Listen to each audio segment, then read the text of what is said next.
बिहार के अलग अलग हिस्सों में नगर परिषद, नगर निगम और नगर पंचायत का चुनाव हो रहा है। इसी कड़ी में आज हम आ चुके हैं बेनीपुर, जहां चल रहा है नगर परिषद का चुनाव। हमारे सामने एक प्रत्याशी हैं जो मुख्य पार्षद का चुनाव बेनीपुर नगर परिषद क्षेत्र से लड़ रहे हैं, संतोष साहू। वैसे तो एमएसयू समर्थित उम्मीदवार हैं संतोष साहू, जिनकी चर्चा पूरे बेनीपुर में इन दिनों हो रही है। चलिए हम जान लेते हैं कि ऐसा क्या है संतोष साहू में जिसका चर्चा पूरे बेनीपुर में चल रहा है। सबसे पहले हम ये जानना चाहेंगे कि आप चुनावी मैदान में क्यों आए, क्या कारण था आने का? सबसे पहले तो मैं बेनीपुर के सभी नगर परिषद के जनताओं को प्रणाम करता हूं। यहाँ पे जो है चुनाव में आने का मेरा मुख्य कारण था, जब यहाँ पे पहले से मैं समाज सेवा में लगा हुआ हूँ और पिछले 10 वर्षों से शिक्षा सेवा से जुड़ा हुआ हूँ। यहाँ पे जब रोस्टर चेंज हुआ तो हमने देखा कि यहाँ पे ईबीसी का जो है मिला हुआ है, तो मुझे एक उम्मीद जगा कि हम भी इस चुनाव में लड़ सकते हैं।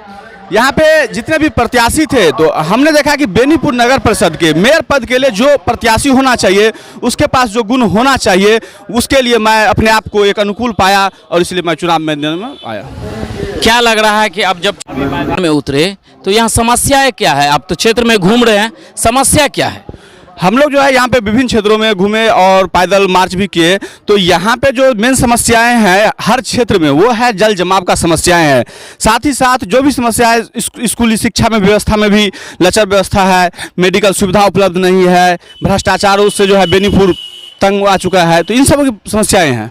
चूँकि आप युवा हैं, युवाओं को रोजगार से कैसे जोड़ेंगे, इसके लिए आप क्या प्रयास कर रहे हैं और क्या प्रयास करेंगे? अगर आप चुनाव जीत जाते हैं तो क्या प्रयास करेंगे उसके लिए आप? देखो, युवाओं को रोजगार से जोड़ने के लिए सबसे पहले क्या है कि हमारे जितने भी भारत सरकार हो या बिहार सरकार, उनके द्वारा बहुत सारे प्रोग्राम चलाए जाते हैं जिसके तहत पंचायत, नगर, इस सब में लोगों को रोजगार मिल सके। लेकिन यहाँ पे क्या होते हैं, वहाँ से गवर्नमेंट तो स्कीम चलाते हैं लेकिन यहाँ पे धरातल पे लागू नहीं हो पाता है। तो मेरा प्रयास होगा भारत सरकार का जो भी स्कीम है या बिहार सरकार का जो भी योजनाएं हैं उसको हम यहाँ पे मजबूती से लागू करें ताकि उसके अंतर्गत युवाओं को रोजगार मिले। युवाओं का आपको सपोर्ट मिल रहा है। हमने पूछा है कि अगर आप चुनाव जीत जाएंगे तब युवाओं के लिए रोजगार से कैसे जोड़ेंगे उनको, तो ये बता दीजिए कि बिहार सरकार या भारत सरकार की वो कौन कौन सी योजनाएं चल रही हैं जो नगर परिषद के लिए लाभदायक है, वो कैसे आप जोड़ेंगे युवाओं को? यहाँ पे जो है हर क्षेत्र में नगर परिषद के जितने भी वार्ड है तो उसमें जो हमारी सरकार के द्वारा योजना चलाई जाती है कि हर क्षेत्र में एक ऐसा संस्थान हो जो लोगों को जितने भी ऑनलाइन कार्य होते हैं वो सुविधा दी जाए।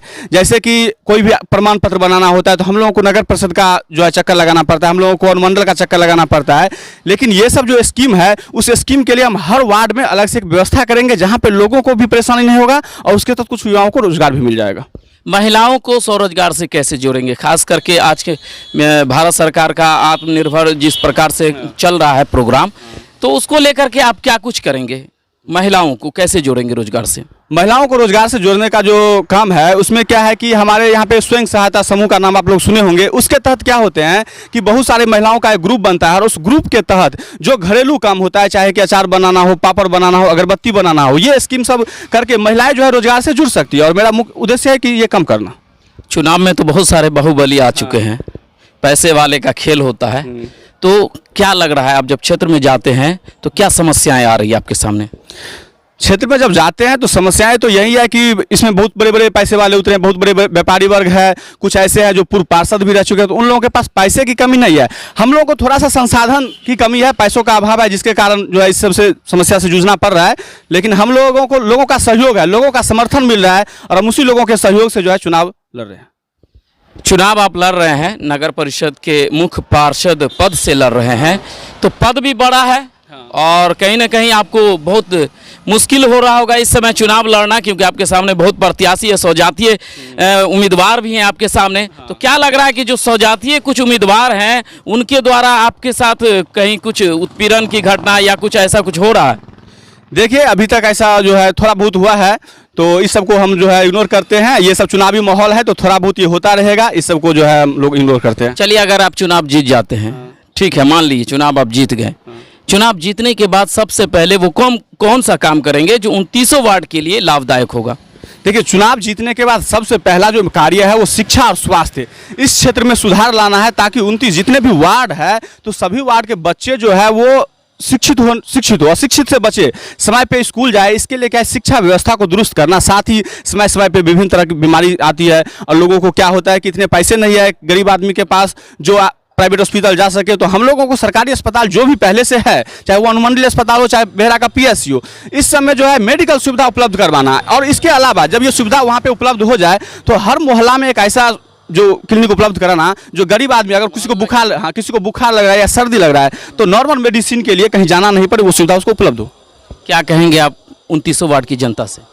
मैं 2900 वार्ड के जनता से जो है अनुरोध करता हूं कि इस बार जो है आपके पास 16 प्रत्याशी है और 16 प्रत्याशी में आप लोगों के पास एक क्षमता है, एक योग्य है कि आप सोच सकते हैं कि आपके लिए कौन बेहतर कार्य कर सकता है, कौन बेहतर शिक्षा दे सकता है, बेहतर स्वास्थ्य दे सकता है। तो आप लोग इन सबों पे विचार करके एक बार जो है हम पे भरोसा, एक युवा पे भरोसा कीजिए और अपना जो है मत दीजिए। ये थे हमारे बीच संतोष साहू, जो बेनीपुर नगर परिषद क्षेत्र से मुख्य पार्षद के उम्मीदवार हैं, युवा प्रत्याशी है। और ऐसे में एमएसयू का कहीं ना कहीं बेनीपुर गढ़ हो गया है। अब देखते हैं बेनीपुर की जनता संतोष साहू की बात पे कितना विश्वास और कितना भरोसा करती है। वैसे एमएसयू युवाओं की टीम है और युवा जो समर्थन है वो संतोष साहू के साथ है। अब देखते हैं और भी प्रत्याशी है, इनके अलावा 15 प्रत्याशी और है। जनता क्या कुछ करना चाहती है और जनता अपना मत किसके साथ देना चाहती है, थोड़ा और समय नजदीक आने दीजिए, फिर पता चल जाएगा कि एमएसयू के प्रत्याशी संतोष साहू में कितना दम है।